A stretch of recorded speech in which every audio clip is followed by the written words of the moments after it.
대한대출 인프라가 구축된 지 6개월이 지났습니다. 반년 만에 이용 금액이 2조 원을 돌파하면서 차주들 사이에서 인기가 상당한 것으로 나타났는데요.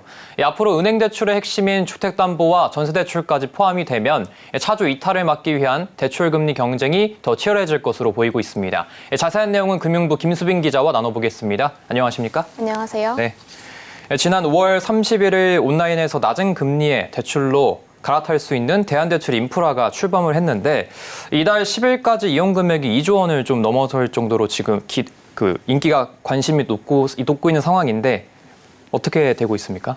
네, 맞습니다. 스마트폰에서 터치 몇 번만으로 대출을 손쉽게 갈아탈 수 있게 되면서 대환대출 인프라도 이제 자리를 차츰 잡아가고 있습니다. 금융위원회 조사 결과 대환대출 출시 이후 지난 10일까지 이용 금액은 2조 52억 6천만 원을 기록했습니다.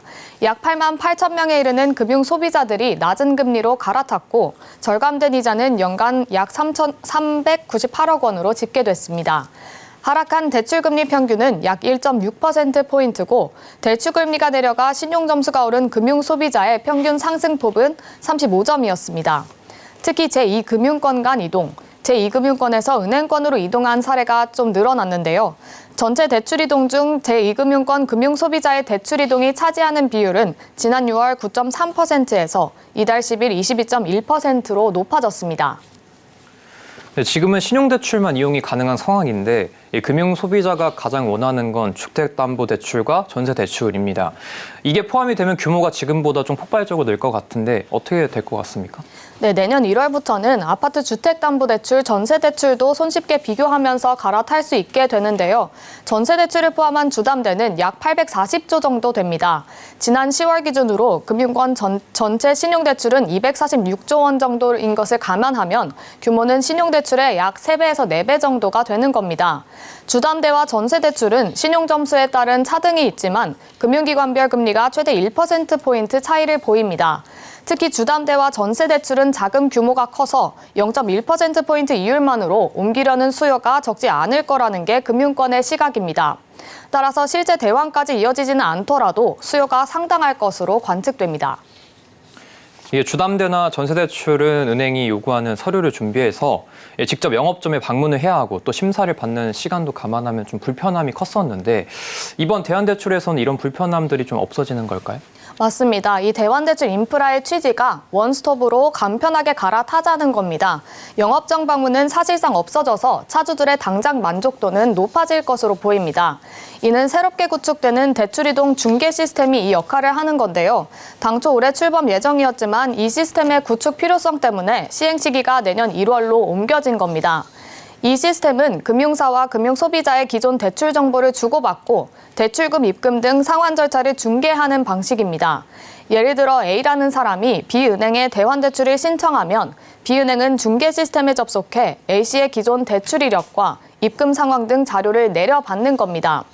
단 담보물인 주택 시세나 임대차 계약, 보증요건, 대출 규제 등 관련 서류 확인 작업은 꼭 필요한 만큼 당일 대출은 어렵고 최대 7일가량 시간이 걸릴 것으로 업계는 보고 있습니다.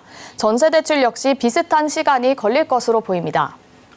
네, 지금까지 상황을 좀 들어보면은 대환대출 수요가 상당할 것으로 예측이 되고 있는데 은행들도 이 파이를 뺏기지 않기 위해 좀 상당한 준비를 하고 있을 것 같은데 어떻게 좀 준비가 이루어지고 있습니까?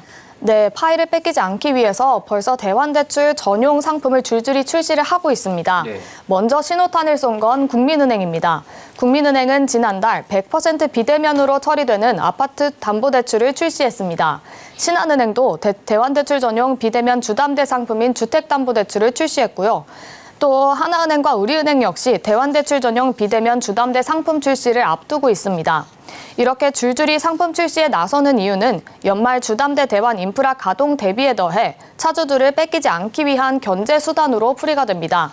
특히 인터넷 은행들의 참전 선언이 더 경쟁을 뜨겁게 만들고 있는데요. 실제 인터넷 은행들은 시중 은행들에 비해 경쟁력 있는 금리를 내세우고 있습니다. K뱅크의 변동형 주담대 금리의 경우 하단이 3.97%로 시중은행에서 사라진 3%대 금리를 볼 수 있습니다. 올 3분기 기준 카카오뱅크의 대환목적 주택담보대출 잔고는 약 4조 원, 주담대 잔액 중 대환목적 비중은 51%를 차지했습니다. 그만큼 다른 은행들의 대출을 흡수하고 있다는 겁니다. 카카오뱅크는 대환대출 용도의 주담대에는 0.4%포인트 우대금리를 적용하고 있습니다. 토스뱅크는 대환대출 시 중도 상환 수수료가 무료고 원리금 상환 부담을 느낄 시 상환 기간을 늘려주는 서비스도 제공하고 있습니다. 은행들은 신규 차주를 유입시키면서 기존 차주들을 지키기 위한 싸움도 치열하게 펼칠 것으로 보입니다. 네, 곧 덩치가 커지는 대환대출 플랫폼과 대출 금리, 이를 대비하는 은행들의 모습까지 김수빈 기자와 짚어봤습니다. 수고하셨습니다. 감사합니다.